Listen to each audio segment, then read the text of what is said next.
नमस्कार, बुलेटिन में आपका बहुत बहुत स्वागत है। मैं हूं आपके साथ दीपिका ओझा। चलिए शुरुआत करते हैं खबरों की। केंद्र सरकार की 9 साल की उपलब्धियों पर मुख्यमंत्री पुष्कर सिंह धामी मीडिया से संवाद करते हुए उन्होंने कहा केंद्र सरकार की 9 साल की उपलब्धियों की जानकारी दी।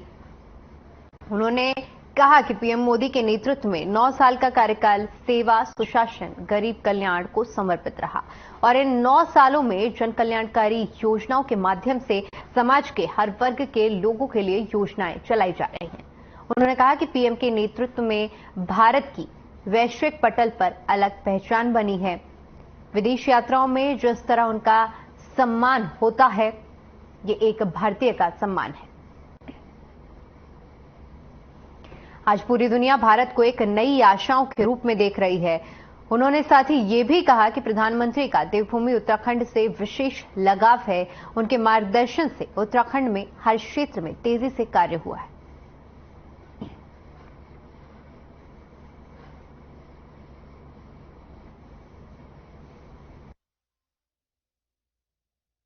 दृश्य पूरे देश में दिखाई दे रहा है।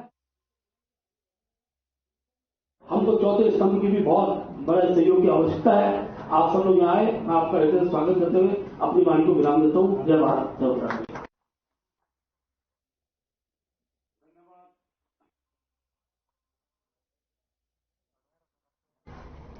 केंद्र सरकार के 9 साल पूरे होने पर सीएम पुष्कर सिंह धामी ने मीडिया से संवाद किया। इस दौरान उन्होंने कहा कि भारत की वैश्विक पटल पर एक अलग पहचान है। जिस तरह से विदेशों पर जाने पर पीएम मोदी का स्वागत होता है, वह एक हर भारतीय का स्वागत है।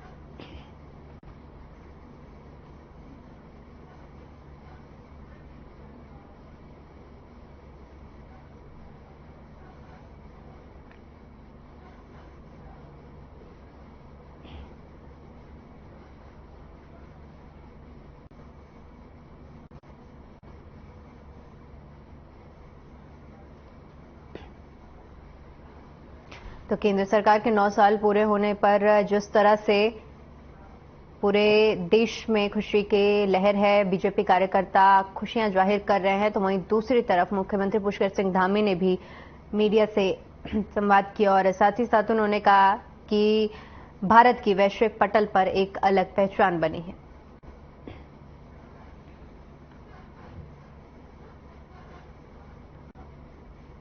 तो बड़ी जानकारी सामने आ रही है। आपको बता दें कि मौसम विभाग ने अलर्ट जारी किया है, जहां पर आज और कल के लिए मौसम विभाग की ओर से ऑरेंज अलर्ट जारी किया गया है, जिसके तहत आपको बता दें कि बारिश और ओलावृष्टि की संभावना जताई जा रही है। 80 किलोमीटर प्रति घंटे की रफ्तार से हवा चलने का भी अनुमान जताया जा रहा है। तो बड़ी जानकारी, जहां पर तेज हवाओं के साथ ओलावृष्टि भी हो सकती है। मौसम विभाग की ओर से यह अनुमान लगाया गया है, जहां पर मैदानी इलाकों में हल्की से मध्यम बारिश की भी संभावना जताई जा रही है। तो एक बार फिर से मौसम में बदलाव देखने को मिलेगा। मौसम विभाग की तरफ से अलर्ट जारी किया है। आज और कल के लिए ऑरेंज अलर्ट जारी किया गया है।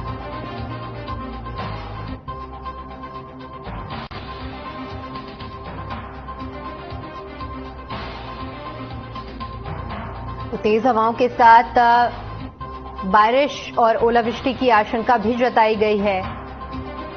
80 किलोमीटर प्रति घंटे की रफ्तार से हवा चलने का अनुमान जताया गया है। साथ ही साथ बता दें कि तेज हवा और ओलावृष्टि भी होगी। तो मौसम विभाग की तरफ से अलर्ट जारी किया है, ऑरेंज अलर्ट जारी किया गया है और आज और कल के लिए, जिसके तहत बारिश और ओलावृष्टि की संभावना जताई जा रही है।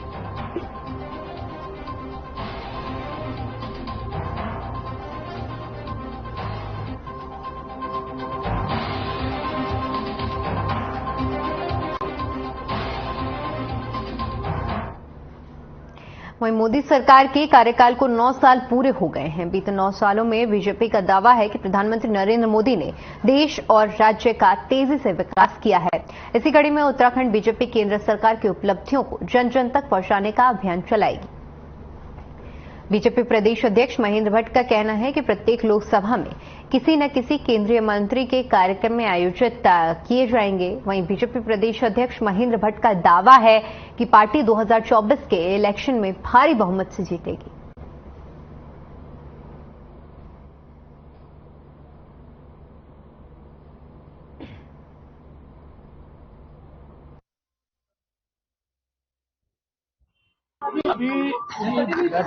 केंद्र में बैठकें चल रही हैं। जैसे जैसा मुझे जानकारी मिलेगा हम निःशुल्क मीडिया के माध्यम से बताएंगे। प्रत्येक लोकसभा के अंदर कोई न कोई केंद्रीय मंत्री आएंगे और हमने माननीय प्रधानमंत्री आग्रह किया है कि एक लोकसभा के अंदर प्रधानमंत्री का आगमन हो जाए, क्योंकि देवभूमि से प्रधानमंत्री का आत्मिक लगाव है।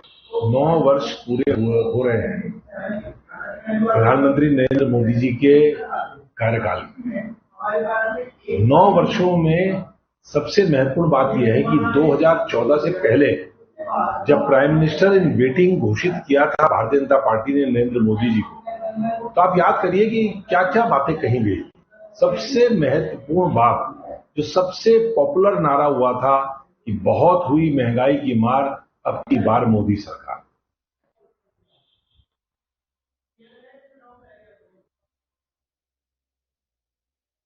वहीं बीजेपी का महा जनसंपर्क अभियान शुरू होने पर बीजेपी के प्रदेश अध्यक्ष महेंद्र भट्ट ने मीडिया से मुखातिब होते हुए बताया कि आज केंद्रीय मंत्री का जो दौरा था उसके बाद अन्य केंद्रीय मंत्रियों का भी दौरा उत्तराखंड में हो सकता है, जिसको लेकर लगातार केंद्रीय संगठन से वार्ता चल रही है।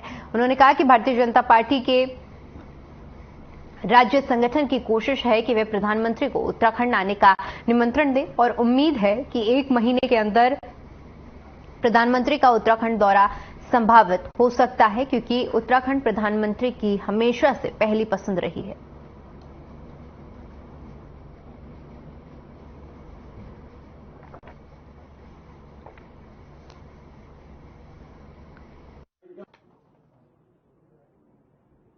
अभी केंद्र में बैठकें चल रही हैं। जैसे जैसा मुझे जानकारी मिलेगा हम निःशुल्क मीडिया के माध्यम से बताएंगे। प्रत्येक लोकसभा के अंदर कोई न कोई केंद्रीय मंत्री आएंगे और हमने माननीय प्रधानमंत्री आग्रह किया है कि एक लोकसभा के अंदर प्रधानमंत्री का आगमन हो जाए, क्योंकि देवभूमि से प्रधानमंत्री का आत्मिक लगाव है।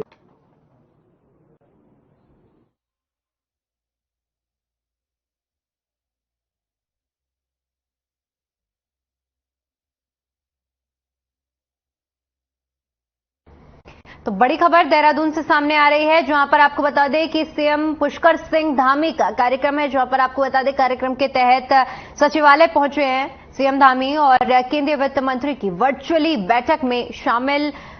बता दें कि दोपहर 2:30 बजे सीएम पुष्कर सिंह धामी टिहरी पहुंचेंगे। घंटाघंट मंदिर में गजा टिहरी में दर्शन करेंगे। इसके बाद शाम 6 बजे सनातन धर्म इंटर कॉलेज रेसकोर्स पहुंचेंगे। साथ ही साथ बड़ी जानकारी जहां पर आपको बता दें कि केंद्र के 9 साल का कार्यकाल पूरा होने पर यह आयोजन किया जा रहा है। प्रदर्शनी और संगीत संध्या का शुभारंभ सीएम करेंगे और साथ ही साथ विकास यात्रा की प्रदर्शनी का भी शुभारंभ सीएम पुष्कर सिंह धामी करेंगे। तो कई कार्यक्रम आज प्रस्तावित हैं जिसमें सीएम शिरकत करेंगे और शुभारंभ भी करेंगे। सचिवालय पहुंचे हैं सीएम धामी, जहां पर केंद्रीय वित्त मंत्री की वर्चुअली बैठक में सबसे पहले शामिल हुए और आपको बता दें कि 2:30 बजे टिहरी पहुंचेंगे, जहां पर घंटाघंट मंदिर में पहुंचेंगे, दर्शन पूजन करेंगे।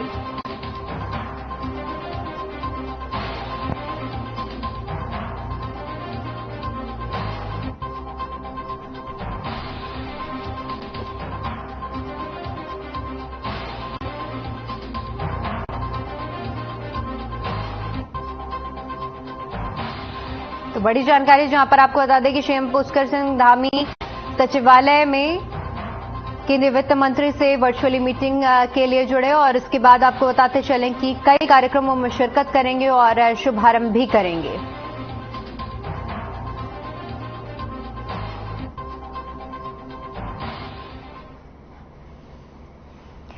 वहीं देहरादून से बड़ी खबर सामने आ रही है, जहां पर आपको बता दें कि मुख्यमंत्री पुष्कर सिंह धामी के कोऑर्डिनेटर की मृत्यु हो गई है। कोऑर्डिनेटर नंदन सिंह बिष्ट का आकस्मिक निधन हुआ है। तो बड़ी और अहम जानकारी, जहां पर लंबे समय से बीमार चल रहे थे नंदन सिंह बिष्ट और उनका आकस्मिक निधन हो गया है।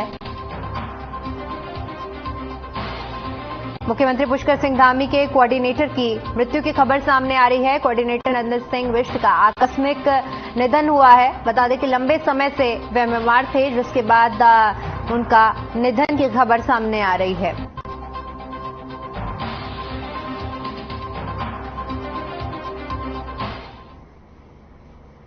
वहीं मुख्यमंत्री पुष्कर सिंह धामी ने कहा कि 2 साल में पर्यटन क्षेत्र में 10,000 करोड़ का प्रत्यक्ष निवेश किया जाएगा। इसमें 40,000 रोजगार के अवसर सृजित होंगे। प्रदेश में निवेश का माहौल बनाने के लिए सरकार उद्योग से संबंधित लगभग 1,291 कानूनों का विश्लेषण कर रही है, जिसमें 393 कानूनों को खत्म करने के लिए विभिन्न विभागों ने सहमति दी है।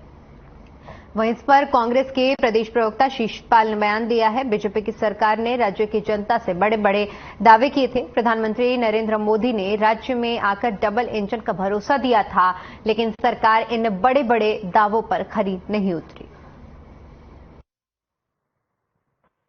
देखिए, 6 साल से राज्य में भारतीय जनता पार्टी की सरकार है और भारतीय जनता पार्टी की सरकार ने बड़े बड़े दावे राज्य की जनता से किए थे। स्वयं मोदी जी ने प्रदेश में आकर के प्रदेश की जनता को डबल इंजन का भरोसा दिया था और तमाम सब्जबाग जनता को दिखाए थे। लेकिन धामी सरकार, यह भाजपा की कोई भी सरकार जो है इस पर खरी नहीं उतरी और राज्य के बेरोजगारों को रोजगार के लिए जो है लगातार संघर्ष करना पड़ रहा है। हमारे बेरोजगारों को लाठी डंडों से पीटा जा रहा है।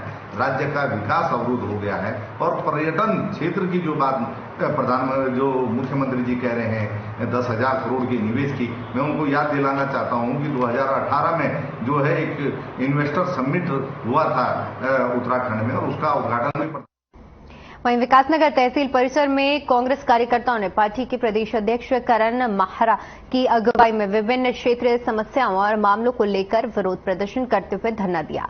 इस दौरान प्रदर्शनकारियों ने प्रदेश सरकार के खिलाफ जमकर नारेबाजी करते हुए प्रदर्शन किया। इस दौरान प्रदर्शनकारियों की अगुवाई कर रहे पार्टी के प्रदेश अध्यक्ष करण माहरा ने कहा कि प्रदेश की बीजेपी सरकार अतिक्रमण के नाम पर पट्टाधारी गरीब लोगों को उजाड़ने का काम कर रही है और साथ ही उन्होंने कहा कि प्रदेश में आज आम आदमी त्रस्त है, प्रदेश सरकार अपनी तानाशाही में मस्त है। उन्होंने आरोप लगाते हुए कहा कि प्रदेश में बीजेपी राज में भ्रष्टाचार चरम पर है, जिसका जीता जागता सबूत विकासनगर क्षेत्र में शक्ति की मरम्मत के नाम पर सामने आ रहा है। माहरा ने आरोप लगाया है कि प्रदेश सरकार महंगे दाम पर बिजली खरीदकर उसका सीधा बोझ जनता पर डाल रही है। साथ ही साथ शक्ति नहर की मरम्मत के नाम पर करोड़ों रुपए क्लोजर करने का ठिकाने लगाए जा रहे हैं और उसकी आड़ में अवैध खनन का खेल भी खेला जा रहा है। इस समय बहुत बड़ा घोटाला चल रहा है। पीक आवर्स में शटडाउन किया गया है और ये ऐसे समय में जिसमें बिजली के दाम चौथी बार सरकार बढ़ा चुकी है 1 साल के अंदर और अब अगली बार और बढ़ाया जाएगा, जहां प्राइवेट कंपनीज को 200 करोड़ रुपए के भुगतान किए गए हैं बिना 1 यूनिट बिजली लिए हुए। वहीं शक्ति नहर में दोहरा मार करी जा रही है। एक तो खनन का अवैध कारोबार चल रहा है जिससे सरकार को रेवेन्यू का लॉस है और अधिकारी और नेताओं की जेबें भरी जा रही हैं। वहीं दूसरी तरफ शटडाउन से हमारे को महंगी बिजली खरीद के राज्य को और एक घाटा दिलाया जा रहा है और ढकरानी इत्यादि क्षेत्रों के हमारे गरीब लोगों के आशाएं तोड़े। वहीं बड़ी खबर साझा कर दे, जहां पर आज बता दें कि गंगा दशहरा के पर्व पर हरिद्वार में स्नान करने के लिए देश भर से श्रद्धालु पहुंचे हैं। गंगा में आस्था की श्रद्धालुओं ने डुबकी लगाई है। हर की पौड़ी और अन्य घाटों पर भी श्रद्धालुओं की भीड़ देखने को मिली है। इसी के साथ साथ बताते चले कि हर हर गंगे के जयकारों के साथ लोगों ने आस्था की डुबकी लगाई है। तीर्थयात्रियों की सुरक्षा के लिए कड़े इंतजाम किए गए। मेले को 4 सुपर जोन और 16 जोन 37 सेक्टर में बांटा गया है। तो आज गंगा दशहरा के मौके पर बड़ी संख्या में श्रद्धालु पूरे देश भर से हरिद्वार में स्नान करने पहुंचे हैं और आस्था की डुबकी लगाई है। उधर कांग्रेस के प्रदेश प्रवक्ता शीशपाल सिंह बिष्ट ने कहा कि प्रदेश की जनता बीजेपी के प्रदेश अध्यक्ष महेंद्र प्रसाद भट्ट के जुमलों को अच्छे से जानती है। महेंद्र भट्ट क्या कहते हैं और क्या करते हैं, उन्होंने कहा कि नया संसद भवन जो बना है वह देश के लिए गौरव का पल जरूर है, लेकिन विपक्ष की अवमानना करके और विपक्ष के सुझावों पर अमल न करके सिर्फ और सिर्फ अपनी तानाशाही चलाकर इस अवसर को बनाने का काम किया। और साथ ही साथ शीशपाल सिंह बिष्ट ने कहा कि विपक्ष सिर्फ इतना चाहता है कि देश की जो संवैधानिक पद पर बैठे राष्ट्रपति हैं उनके द्वारा इसका उद्घाटन हो। देश के सभी पूर्व राष्ट्रीय अध्यक्षों को इस कार्यक्रम में आमंत्रित किया जाता, सारे उपराष्ट्रपति पूर्व लोकसभा अध्यक्ष को भी आमंत्रित किया जाता, तो इससे भारतीय लोकतंत्र की धूम पूरे भारतवर्ष के साथ साथ दुनिया में भी सुनाई पड़ती। प्रदेश अध्यक्ष क्या कहते हैं, क्या करते हैं, ये तो पूरे प्रदेश की जनता जान चुकी है कि वो भी अपने नेताओं की तरह लगातार जुमलेबाजी में माहिर हैं। लेकिन जो नया संसद भवन बना, निश्चित तौर पर ये जो है देश के लिए एक गौरव का क्षण था। लेकिन मोदी जी ने जो है विपक्ष की अवमानना करके और विपक्ष के सुझाव को न मान करके, अपनी तानाशाही दिखा करके इस अवसर को जो है धूल दूषित करने का काम किया। नीचे वहीं बड़ी खबर साझा कर दें, आपको बता दें कि केदारनाथ में लगातार तीर्थयात्रियों की बढ़ती भीड़ को देखते हुए पंजीकरण पर 3 जून तक के लिए रोक लगा दी गई है। तीर्थयात्रियों की बढ़ती संख्या में 50% की बढ़ोतरी देखी गई, जिसके बाद ये रोक लगाई गई है। तो बड़ी जानकारी, जहां पर तीर्थयात्रियों की बढ़ती भीड़ को देखते हुए रोक लगाई गई है। अब तक 13 लाख से ज्यादा यात्रियों के पंजीकरण किए जा चुके हैं और अब पूरी तरह से 3 जून तक पंजीकरण पर रोक लगाई गई है। बता दें कि लगातार श्रद्धालुओं की संख्या में इजाफा हो रहा था और इसी को देखते हुए 3 जून तक ये रोक लगाई गई है।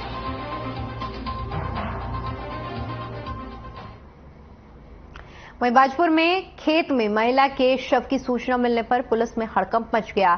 सूचना मिलते ही काशीपुर एसपी अभय सिंह प्रताप अपनी पुलिस टीम के साथ मौके पर पहुंचे, जहां पुलिस ने मामले को गंभीरता से लेते हुए मौके पर डॉग स्क्वाड, फॉरेंसिक और एसओजी टीम को मौके पर बुलवाया और पुलिस की संयुक्त टीम ने मामले की जांच शुरू कर दी।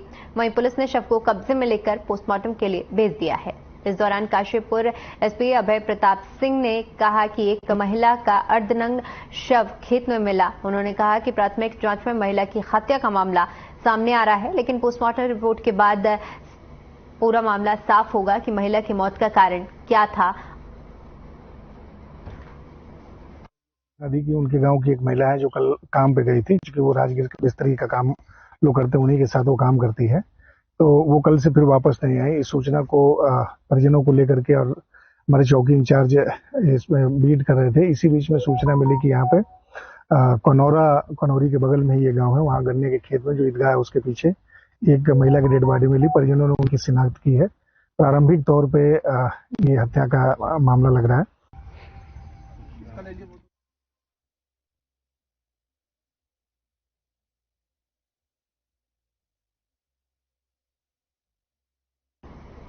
वहीं जूनियर हाई स्कूल शिक्षक संघ ने तबादलों में स्कूल में पद खाली न दिखाने पर नाराजगी जताते हुए 5 जून से शिक्षा निदेशालय में धरने का ऐलान किया है। संगठन के प्रांतीय अध्यक्ष रघुवीर सिंह पुंडे ने कहा कि 3 जून तक सभी मांगों का निपटारा नहीं हुआ तो शिक्षक इसके बारे में विरोध आंदोलन जरूर करेंगे। जूनियर हाई स्कूल शिक्षक संघ से जुड़े शिक्षकों ने कहा कि वर्तमान सत्र 2023-24 की अनिवार्य तबादला प्रक्रिया के तहत सुगम क्षेत्र के उच्च क्रम जूनियर हाई स्कूल के शिक्षकों को हटाया जा रहा है। वहीं शिक्षा मंत्री डॉक्टर धन सिंह रावत ने कहा कि वैसे तो हमने जूनियर हाई स्कूल शिक्षकों की सभी मांगे मान ली हैं, लेकिन अगर कोई मांग ऐसी है तो उस पर विभाग विचार विमर्श जरूर करेगा। अब देखिए भाई कि सर्वाधिक इन 1 सालों में हमने टीचरों की भी सुनी है और बच्चों के निर्णय भी बहुत किया हमने। अपने शिक्षा में छात्रवृत्ति योजना लाए, हम पीएम श्री स्कूलें ला रहे हैं, क्लस्टर स्कूल बना रहे हैं। मुझे लगता है कि टीचरों की जो भी डिमांड थी वो हमने पूरी की। अगर कुछ रह गई होंगी तो और कर लेंगे उनको।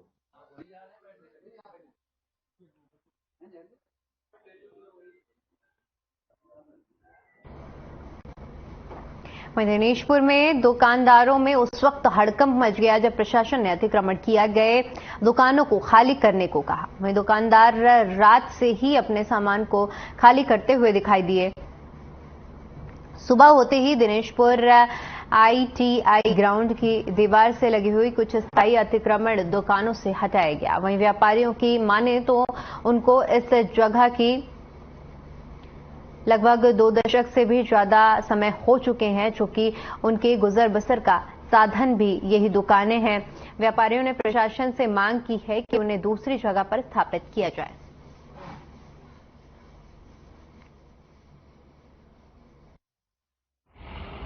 देखिए, शासन का एक मतलब चीज जारी हुआ है जिसमें कि एक लेटर जारी हुआ है जिसमें कहा गया है कि सभी सरकारी विभाग, चाहे वो कोई भी विभाग हो, उनकी जो अपनी संपत्ति है उस पर लोगों ने जो अतिक्रमण कर रखा है, चाहे वो सिंचाई विभाग की हो, चाहे पीडब्ल्यूडी की हो, चाहे ITI की, जितने भी हैं उनमें सब में, चाहे हमारी नगर पंचायत की हो, चाहे किसी में भी लोगों ने अतिक्रमण कर रखा है, उस पर कब्जा कर रखा है, तो उन सबको कब्जा मुक्त करना, अतिक्रमण मुक्त करना है। इसी के लिए अभियान चलाया जा रहा है, जिसके तहत हमने अपने नगर क्षेत्र के अंतर्गत लोगों को अनाउंस भी करा दिया है और मतलब सीधे जाके उनसे बोला भी है कि आप लोग अपना ये अतिक्रमण जो भी आपने कर रखा पीछे कर लो। हटना चाहिए, लेकिन हम लोगों का भी समस्या है कि हम लोग ठेली वाले हैं, हम लोग कहाँ जाएंगे। अगर हम लोग यहाँ दुकानदारी कर रहे हैं, हम लोग अपना परिवार पाल रहे हैं इससे, और सबसे बड़ी समस्या ये है कि नगर पंचायत से हमें जो वेंडर का लोन हुआ है वो लोन कैसे चुकता करेंगे हम लोग। क्या है तो आप जो है 3 वर्ष से कर रहे हैं, लगभग कोरोना के बाद से हम लोग यहाँ आ गए। तो नगर पंचायत क्यों अतिक्रमण हमने कई बार बताया का क्या कहना? चेयरमैन साहब का उनका कहना है कि ये ऊपर से ऑर्डर है, ये अभी अतिक्रमण यहाँ से हटना है। आप ये तो हम तो बहुत साल से है, और ये सामने ऐसे इनको किसी का 2 साल हुआ, किसी का 3 साल हुआ, कोरोना के बाद कहाँ जाएगा ये लोग। तो आप ही अरे हमें हटे तो कहाँ जाए, हट के हमें भी तो व्यवस्था दे ये लोग। सरकार हम लोगों को तो कोई व्यवस्था दे के फिर हमें हटाए, काटा हमें। चालान कितने? हमें पहले लिया 100 रुपया, 250 रुपया। PWD ने काटा? अरे पुलिस विभाग आया, तो पुलिस ये तुम सरकारी जगह में बैठो, ये खाली करो।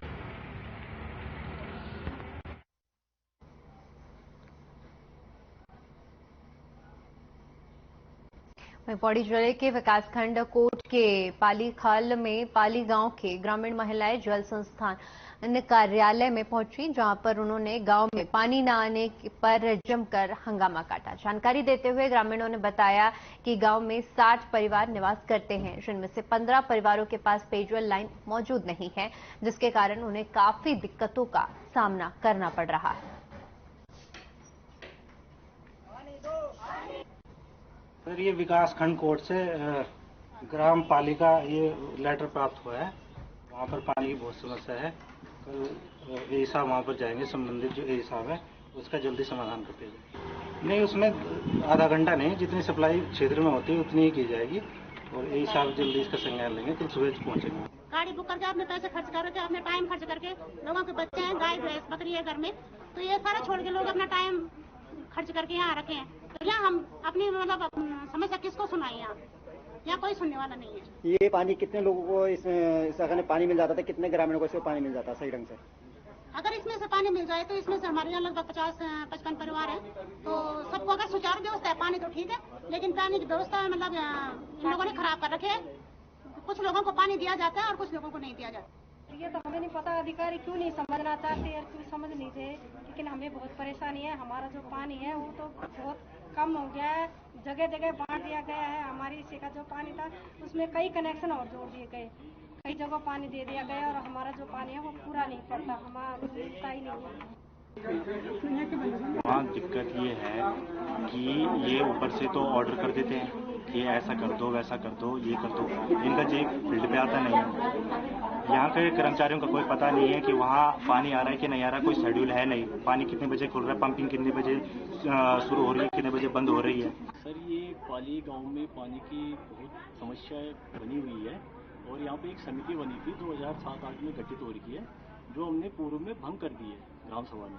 तो एक्शन साहब से बात होने पे उन्होंने कहा था कि आप इस समिति को भंग कीजिए विधि पूर्वक, तब हम जाके इसको अपने जल संस्थान अपने अधीन लेगा, जिससे पानी सुचारू रूप से चल सके।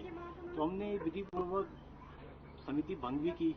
उसके बाद यहाँ पे पूरी फाइलें जमा कर रखी है विभागों में, तब भी ये अपनी अधीन नहीं हुआ जल संस्थान द्वारा।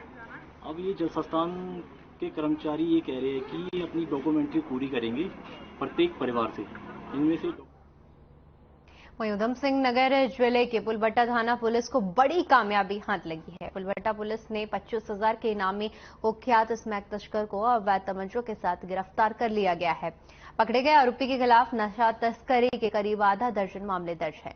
पुलिस के अनुसार पकड़ा गया स्मैक तस्कर आनंद कश्यप उर्फ ननुआ क्षेत्र में स्मैक तस्करी सिंडिकेट चलाता था और उसके परिवार के अन्य लोग भी स्नैक तस्करी के मामले में जेल जा चुके हैं।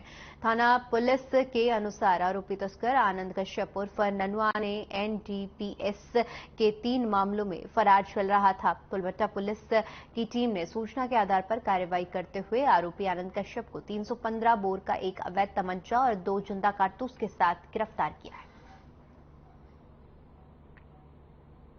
बड़ी सफलता मिली है। एक नशे का बड़ा तस्कर हम लोगों ने गिरफ्तार किया है, जिसपे ऑलरेडी 3 एनडीपीएस के और 3 एक्साइज एक्ट के मुकदमे दर्ज हैं और जिसने पूरे पुलबट्टा और किच्चा क्षेत्र में स्मैक सप्लाई करके यहाँ की पूरी युवा पीढ़ी को बर्बाद करने का काम कर रहा था। तो हम लोगों ने जो है इनको अरेस्ट किया है और इसके पास से 315 बोर का तमंचा, 2 कारतूस भी बरामद हुए हैं। और ये अभियुक्त इतना शातिर है कि लगातार पुलिस को गच्चा दे रहा था, अपनी लोकेशन चेंज कर रहा था। तो इलेक्ट्रॉनिक सर्विलांस और मैनुअल पुलिसिंग की सहायता से बहुत ही पेशेवर पुलिसिंग का उदाहरण पेश करते हुए सीओ किच्छा और एसओ पुलबट्टा के नेतृत्व में टीम ने बड़ी सफलता हासिल की है।